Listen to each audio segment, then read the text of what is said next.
live. All right. We are live with the Most Valuable Podcast. I am Mark and my colleague, Victor Castro. and we are excited to be here again today. Summer is basically over. Now we're going into fall. It's still super hot outside. We're having like a heat wave here in California. But today we are going to jump on and talking about heat, what's really going on down south. So I just came up from down south and there's just massive fires. There was like 5 fires on my drive home yesterday. There was literally one by my in-laws' house where the night before I went and charged my car for the trip up, and I'm driving back up, and they live in Lake Elsinore, and it's kind of in the hills. It's called Auburn Hill. I'm driving up and I see like red on the hilltop. I'm like, what is that? As I get closer, it's just it's the fire. It's like one of those big 5 fires out there.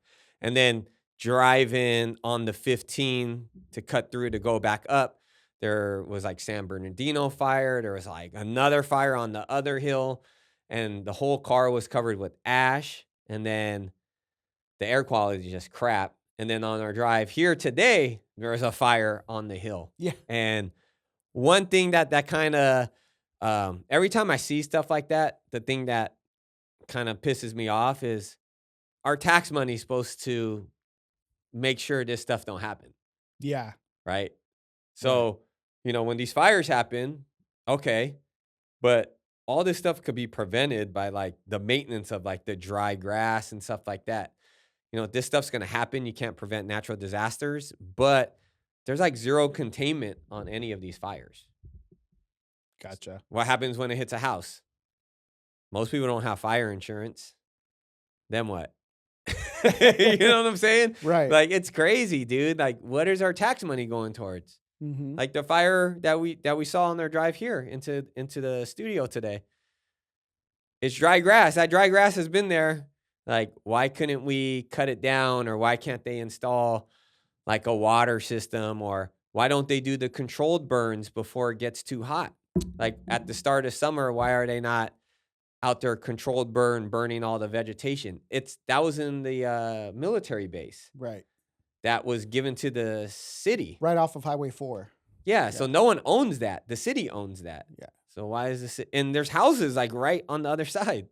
Yeah. So why is that not being maintained? Now, granted, Cal Fire was out there dumping stuff with the helicopter pretty quick, but what if it wasn't quick enough? What if that neighborhood right next to it went up in flames? Yeah, the good thing is that it's out now as we speak. I was a little late to the office coming today, obviously, and as soon as I was driving down the hill, I noticed that it was out. So that's the good part. But you're right, man. A lot of fires throughout the state. Just a couple. What was it, a year ago or something like that? We had the one in Yolo County that burned out. I think it was like two years ago, but that burned down that whole city. Yeah, 100,000. That's not rebuilt. Yeah. The insurance company said, we're not doing anything. How about how does that affect us with new buyers? Have you seen, one with flood insurance, right, is big, but I had that one client that bought up in, I forgot what, almost like the Oregon border. Next to her, weed. WEED. Hey, yeah. She's not growing weed, but I'm pretty sure they grow weed up there. But she bought the home next to her son, and insurance was crazy because it had to be approved by like only the state would insure it because of the fire risk. Right. I don't get it, dude. Like, I think that's a big thing that's affecting California right now. And it's something that people that are looking to buy a home need to really know about is insurance. Before, when I first started this 7 years ago, home insurance was like $100 for like a 3,000 square foot home in the Bay Area, give or take. But it was like $100 a month, right? So you're talking like $1,200. When I would do an estimate, I'd be like, $1,200 a year for insurance. Yeah. And 9 times out of 10, it'd be even cheaper. That was like a high estimate. Yeah. And then, every year insurance goes up. Then we're kind of estimating like $1,500. Now we estimate like $2,500. Yeah. It's crazy. And that's because these insurance companies don't want to pay. You pay all this money for them to what did they say? Insurance is just in case shit happens, right? Just in Yeah. case it happens. Right. I know stuff happens, but think about all the stuff that doesn't happen and all the premiums they're collecting. And some of these insurance companies literally just locked their doors and said, "Peace out, California." Yeah, and it's actually, now that you bring up that point, I think there's a higher percentage of people that never put in a claim to their insurance versus the people that actually do put in a claim. And so insurance companies are still coming up a lot of money. It's just with all the, how hard California is making them for them to be able to be as lucrative as a business, then they're just passing that cost onto the consumer. Yeah. So And, it's crazy. yeah. And for the home, yeah. So you see that. So I use myself as a personal example. My insurance, I pay out of escrow, meaning I pay my insurance myself every year that it lapses, that it resets, and mine resets at the end of January. Well, I had everything. I had an insurance guy with farmers. I had, as a homeowner, you're gonna want something called umbrella coverage because now people can sue you for like your belongings, right? And when you don't own a home and you just rent, like you really don't technically, unless you have large investments, right? But if you not don't have any proper real property or anything, you're just renting and living check to check, you get sued, your car insurance covers it up to a certain amount. After that, they can go after you personally, but you're not really tripping because there's nothing they can take. You can't take the house you're renting, right? Right. You own it. But when you own a home, someone could sue you civilly and go after your belongings. So there's something called umbrella coverage, which kind of encompasses like everything that you own, right? So I had umbrella coverage, hazard insurance, or AKA home insurance, 2 automobiles, a term life insurance policy, and then within those policies, like jewelry insurance for like my wife's wedding ring and engagement ring. So I had this whole bundle, and I'm paying. It wasn't too crazy, but essentially, with car insurance and this insurance and that insurance, you're looking at like essentially probably like 5,000 to 6,000 a year just in insurance. And like overnight, you get the renewal bill, and they're like, "Yeah, we want to double that." Peace. Yeah, but then there's peace, but where it's such a hassle. Yeah. So I called our insurance contact, and I have all the same coverages, but they're all with like 5 different companies now. Yeah. Home insurance is with this company, car insurance is with this, jewelry's insurance with this, life insurance is with this, umbrellas with this company. So he made it easier, right? It was still a Because he's hassle. a broker and he's Yeah, able to he do made that it for you. easier, but such a hassle. Yeah. And I never once, knock on wood, never once did a claim for the home or anything. Yeah. And, they for 7 years they collected, you know, 2,000 on average a year for the home, and, walked away. Peace out, Mark. I had to put in a claim for my fence during a super, super windy. I live in a super windy area, and they asked 21 questions just to figure out how did this happen. Finally got approved, Yeah. but I got a brand new fence from it at least. Yeah, that's But good. there's a lot of people that don't get anything out of it. Yeah. So Yeah, it's crazy. And it's one of those things too, like, I get it. Like, so when I used to work at the bank, we would deal with like, when I worked at Wells Fargo, they're a big mortgage. They own a lot of people's mortgages, right? So I dealt with like claims before, mm, and they would send them to the branch locations to like submit their paperwork and stuff like that. And what a lot of people don't know is when you do like an insurance claim for a home, they just don't cut you a check. What I've noticed with automobiles now, they just cut checks now. it's You know? easier. Yeah, they're like, "Oh, where you wanna go? You wanna if you can pick your own body shop, go get a quote, send us a quote. Here's the check." They don't really check if it's, like, Mhm. fixed or anything. Right. Homes is a little different. Like, if it's like you say you had, like, water damage or something like that, and you get your quote, they initially, like, give you a little bit to get started, then they send someone out to, like, inspect the work being done before they cut you the next check, Mhm. and then they wait till it's finished until they cut you the final check. So you Gotcha. can't just be like, oh, I got water damage and take this check and go run off. They want to make sure that that property is being fixed because Mhm. that property is what they technically the bank owns if you Mhm. stop paying, right? So they want to make sure that it's in its best condition possible just in case you default on your loan. Gotcha. So you can't just be like, oh, it's done. Like for your fence, did you have to send them any updated Just pictures? pictures. Pictures once it was completed and before it was completed as well. They also verified the weather condition before, was it even windy on that day Yeah. that I'm saying that it was, You weren't just out there just shaking the fence. exactly. So all that they verify now.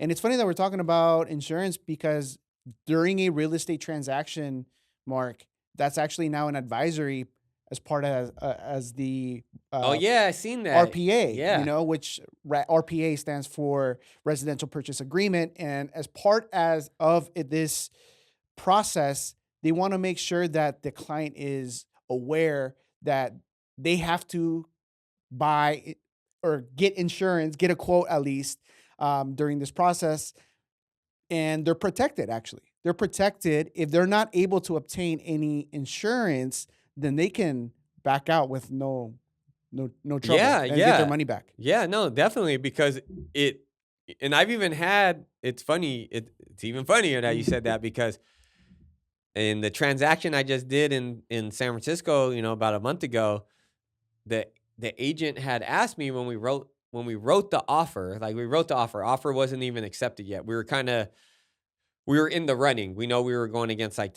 we were one of the top 3 offers. And one of the questions the listing agent asked me was like, "Do you have insurance? Do they have insurance?" And I said, "No, because Sure. are you going to accept our offer?" Like, like I'm not going to go get a quote just to get a quote. Yeah.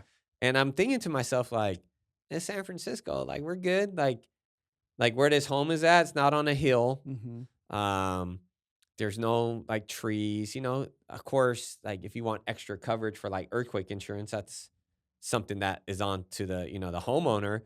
But it just like, people are asking. I'm sure that agent, she was a great agent, her and her partner were really good. They probably got bit Before. before on a transaction. Yep. Maybe someone backed out on one of their other deals because he It said, was "Oh, just too I didn't." expensive. Yeah, insurance was too expensive. Expensive, but we ended up getting a couple quotes.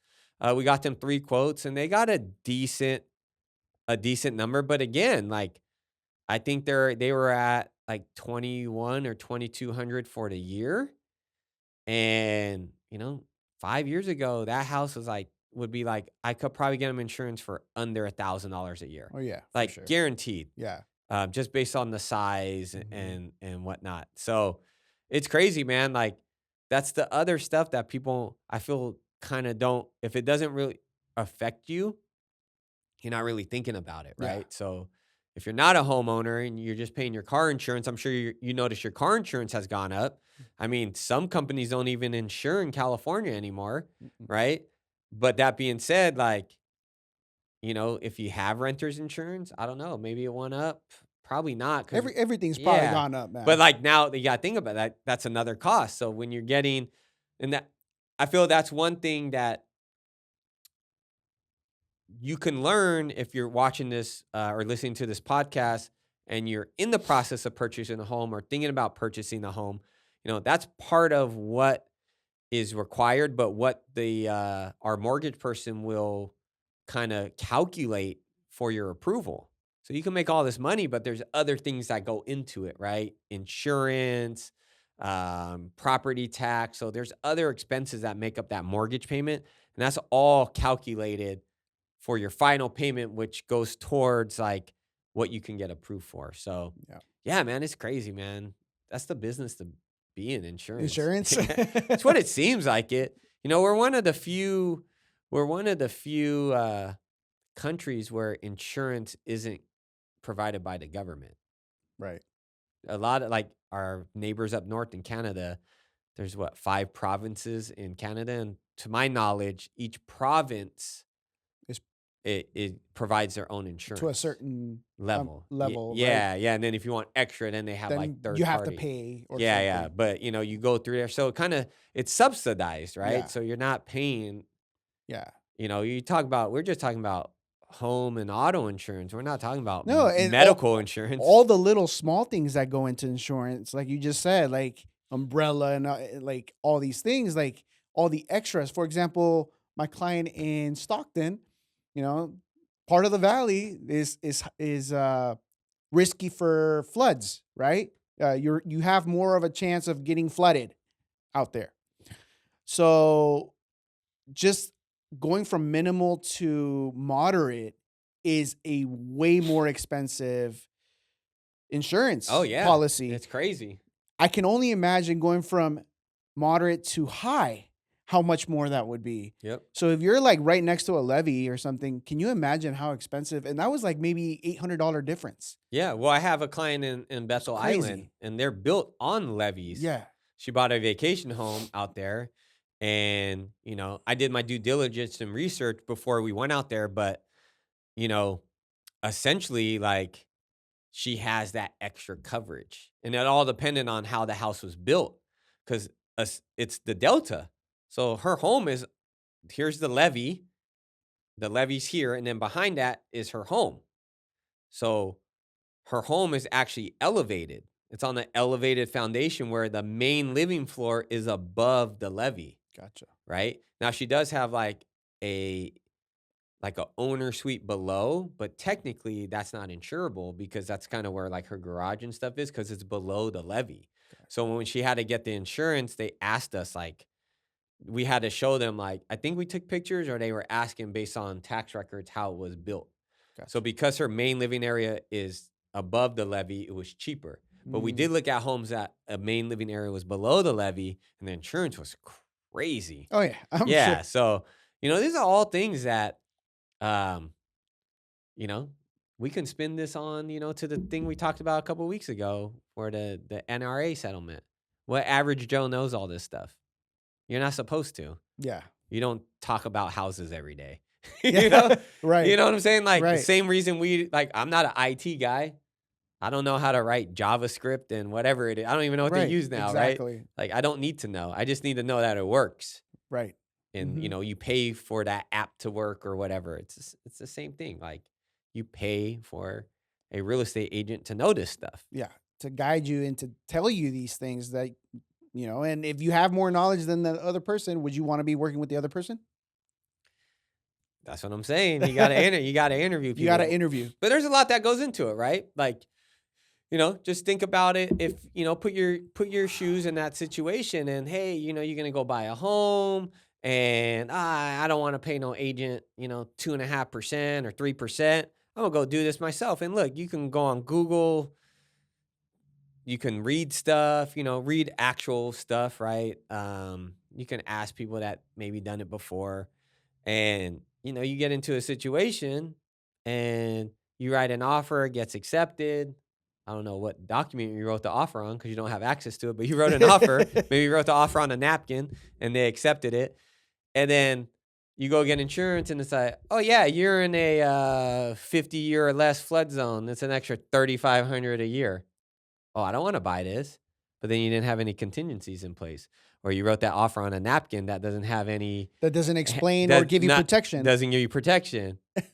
But you wanted to save $12,000 or $15,000. So your $12,000 or that you're saving is actually going to cost you. You know what I'm saying? Way more money. If you would have told me you didn't want to be in a flood zone, I'm not showing you a house in the flood zone. Exactly. Because we can pull that up. We know where to look for it and all that stuff. So, it is what it is, man. Yeah. We have these conversations with our clients before actually going to those areas. I have a client that's in contract in Manteca, and we sat down and explained those things. Hey, there might be a chance that your home might be in a moderate to high risk flood zone. And if it is, you're going to be paying more. I had that conversation before actually going, oh, really? How much more is it? Well, it could be from this to this, but you know what? It might be cheaper if, for your scenario, if you put more down, and then you don't have to stress about that. So all those things are planned out and hashed out before you actually take a client out there. Now, if you're working with someone that, is clueless, then good luck. Dude, and like, it's crazy. And I know this, we went from insurance to talking about service. Well, I just, I spent some time over this last weekend, went down to LA checked out the new stadium down there, which is nice, but it's all right. For $5 billion, Just for our viewers, which stadium? The SoFi Stadium. For $5 billion, I'm expecting like Mickey Mouse to pop out of the ceiling and throw me free. Dude, it was dope in the sense that the design is unique because it kind of, it's kind of an older, because it's in the path of LAX, they had to go down, right? They dug down. Or else it would be too high. But they dug like down. It's like the Oakland Coliseum is dug into the ground, right? A lot of stadiums are. Yeah. So, but from the exterior, it doesn't look that high. But when you go in the Coliseum, it's big, but it's not that big. Actually, your favorite stadium, Allegiance, is also dug into. Yeah, but it's only one level. Yeah. So it looks a little bit taller on the outside, but it's dug down because they have that back area where the field slides out. Yeah. Right. And you can see how deep it's dug. If you walk around that stadium, you can see where the field tray goes, and you see how deep it goes. It's pretty dope. But this stadium was cool, but it was very bland.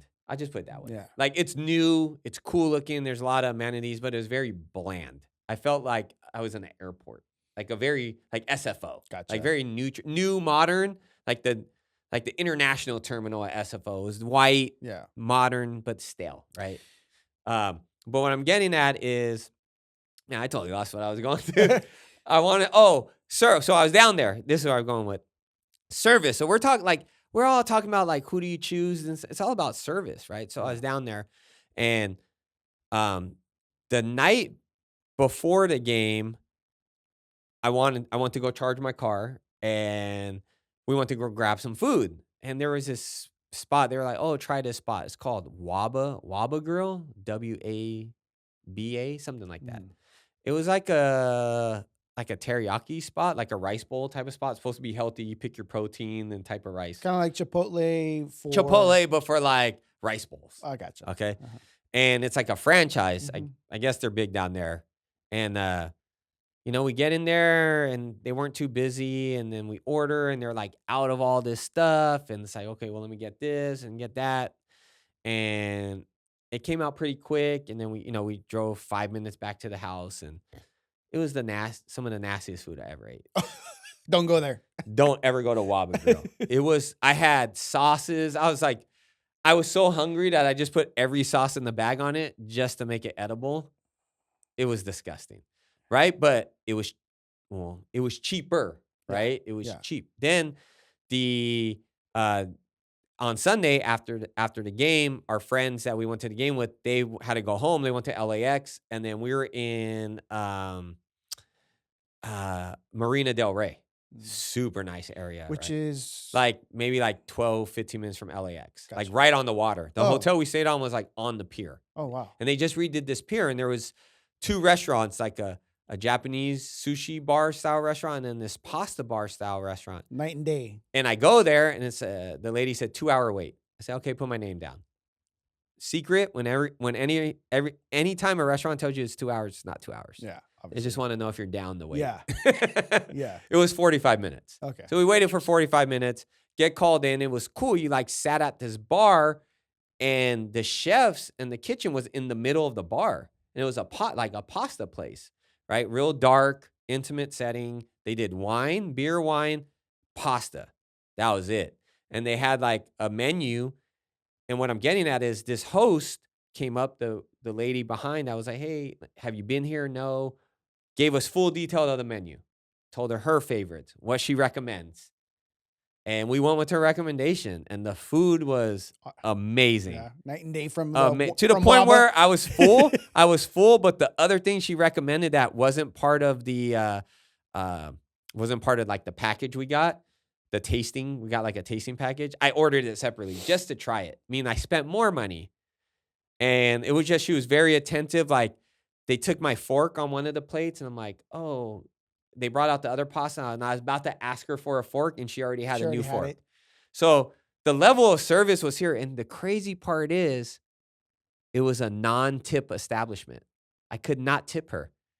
It was built into your price. Into the price. Okay. I love that. That's what we do. I actually love it. I know, but isn't that what we do? That's what we do. Yeah. Correct. Yeah. And I was like, this applies to what we do. Like that is built in. Now working with us, what you're gonna what get. you're gonna get, what the price is gonna be, and that's Yes. built in. It's not extra, Mhm. right? So, yeah, I was just thinking to myself, and it's like you get what you pay for. Discount Waba Grill, terrible. This place wasn't even that expensive. Like, yes, we spent for two of us. Our bill with the tip and tax was like $120. That's Nothing. not bad. It was like $60 a person. That's not bad, bro. I know, but the level of service with was. Drinks and everything. I had a beer. Yeah, she had like an iced tea. There you go, man. That's not bad. And like, it's crazy. Like you get what you pay for it. Just that small, like double the price, and it was well worth it. Yeah. No, and that's like, I've had many of those situations where it's like I put myself in that position too, and it's like, hey, like this person deserves every single penny that they're getting, because they are providing to me something that is of value, or is the best service, or is the best food. And that's exactly what me and you are all about, is providing the best service to our clients. And so what's funny now is that we're able to, with these new buyer agreements and stuff, we're able to put that on the table before we even start working with you. And I just love this new change for that same reason. Yeah. Because I have so much confidence in myself, and we have so much proof in what we do, and so much success and a great track record, that I know I'm like, not to toot my own horn, but I know that I'm gonna be in a pretty good position if I'm competing with someone. So I love this new change. And I like it in the sense where it goes back to what this business is all about. Customer service. 100%.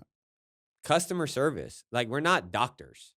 You're not paying me. A doctor can be a dickhead or have a bad attitude, but if they're, you ever watch that show on? I know a lot of doctors that just do it for money, bro. I know, but you ever watch that show on TLC where they're gonna get the gastric bypass surgery, and it's the little short doctor. I've heard of it. He's like Middle Eastern with the glasses. Yeah. He'd just be clowning fools. Oh yeah. Hey, yeah, and he'd be mean, like, the person be there. They're going for their help, right? Like, obviously, they're extreme conditioned, right? Hey. They didn't lose any weight. And then they're like, I don't know what happened. He's like, it's because you kept eating. Like, he's just straight blunt. Yeah. And the guy, he's a nice guy, but he's pretty straightforward, right? Because you go to him because he's the best. Right. You don't go to him because he's friendly. Yeah. Right. And you may not like, what he has to say, but like, to his point, he doesn't have to be nice because he's the best at what he does. You go to him because, the surgery, the success rate's going to be high, so on and so forth, right? But in real estate, like, yes, there's people that close a lot of deals, but they have like zero customer service, right? And I feel like the way it was done before on that respect, and this goes to like, like those that have these large teams that maybe aren't in, boots on the ground anymore. Not to saying that the team members aren't great, but they're so disconnected with the process. Their process is just recruiting all these people to kind of make the money and then taking the cut, because they're providing like the lead gen and all this stuff and the coaching from their experience. Like, to me, it's almost like, I feel like there's a disconnect. And it was like that when I was in corporate world. Like, I would have a district manager and I was the store manager. So I'm in the branch, in the banking branch, day in and day out, getting feedback from clients, seeing how things are operating. And then my boss's boss would, this is a new thing we're going to implement. And I'm sitting there like, this shit ain't going to work. Like, this ain't going to work. No one wants this. Oh, you got to do it. I'm like, why?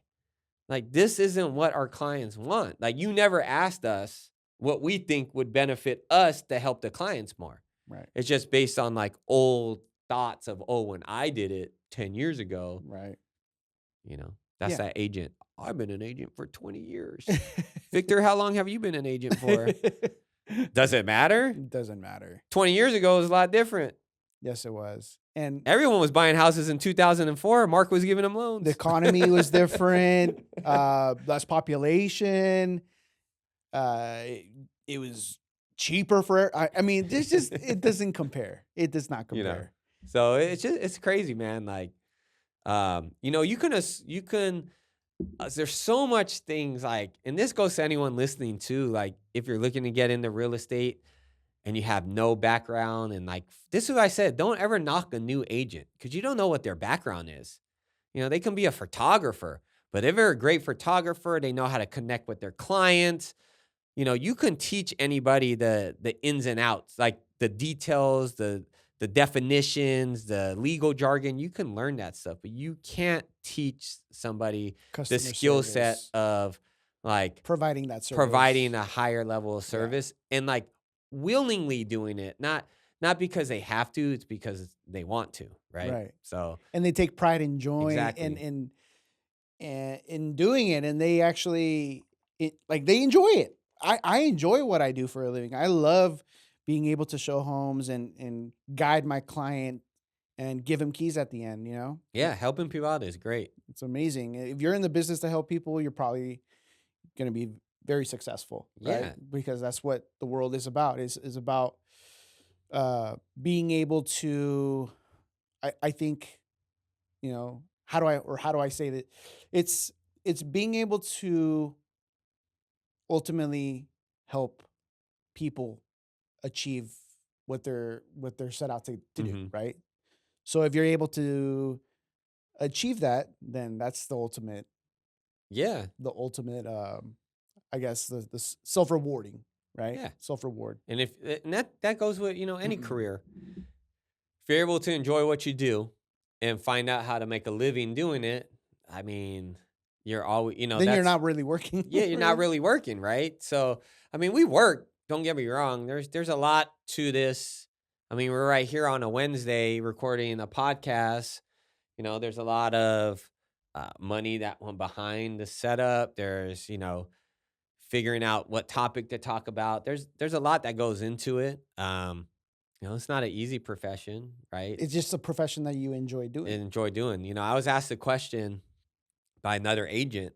So my wife, one of her cousins, she's a real estate agent, but she's into what was she doing? She like specializes in, they were like contracted to do like mobile home flipping. It's crazy. You can flip anything, right? I don't know the details. I didn't really get into it, but she had asked me like on Monday, she was at the house and she was like, "Do you ever get stressed?"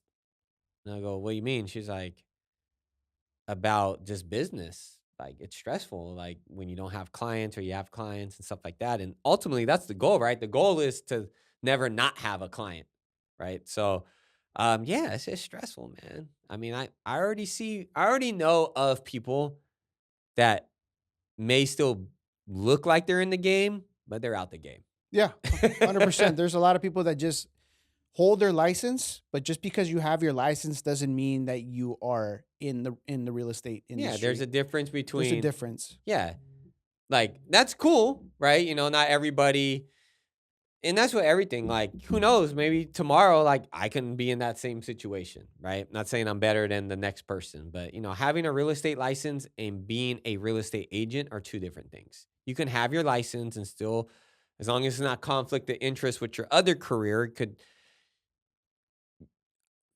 How do I put this? I like to say, if your main source of income is real estate, then, if your main source of income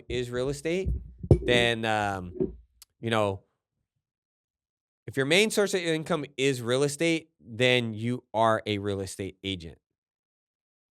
If you use your real estate license as like a secondary source of income, then you have your real estate license. Yes. And you'll help your homeboy or, a family member or a coworker or something like that here and there. And that's cool. There's nothing wrong with getting another stream of income. But just, to those out there, just, that's the difference. Like someone that our livelihood depends on this. If we're not successful, if we cannot close deals and get families in homes and sell their homes, then we don't eat. We don't need. We'll be looking for another career, Yeah. pretty soon. But knock on wood, We're still here. we're still here, and I'm not gonna say we're not successful. I would say we are. Yeah, I mean, in the grand scheme of things, I think we're doing all right for We're ourselves. doing pretty good. So enough about this Anyways. somber topic of real estate and Mark and Victor eating peanut butter and jelly sandwiches every other month. Dude, you went to a comedy show. Yes, I did. Tell me about it. I know you invited me, but I was out of town. Who'd you go see? So we saw Concrete, which is he's super popular on all social media, Instagram. Check him out, Concrete Live. I think it's his IG. I'll have to look it up, but just put in Concrete, you'll find him. He's I think Latino. He's a Mexican American individual, probably in his early 40s, mid 40s. Just the funniest, honestly, like if I had to say in the last 5-10 years, he's probably the funniest guy out there Okay. right now. Like, I enjoyed his show from start to end. He does a lot of skits on his social media. And I think right now Hollywood's actually looking to hire him to do some roles in different movies. Nice. So he's like a Chris Tucker, for example. Chris Tucker Yeah. started with stand-up comedy. A lot of those people that are actors Yeah. started with Oh, for sure. with stand-up comedy, and they transitioned into, big acting roles and stuff like that. So I think this is where he's headed as well. Like, I Nice. see him doing movies very, very soon. Nice. Yeah, That's dope, he's dude. hilarious. Comedy shows are fun, man. What venue was it at? It was at the Improv in Oh, okay. downtown San Jose. If Jose, you haven't yeah. been there, it's like obviously a theater style. Yeah. Two levels. He sold out Friday night, Saturday night. We went Sunday night. He didn't sell out Sunday night, but it was still a good crowd. And man, it was just hilarious. It was a great time. So if you haven't checked them out, Yeah, I'm gonna go check check him him out. I'm out. gonna check him out on Instagram.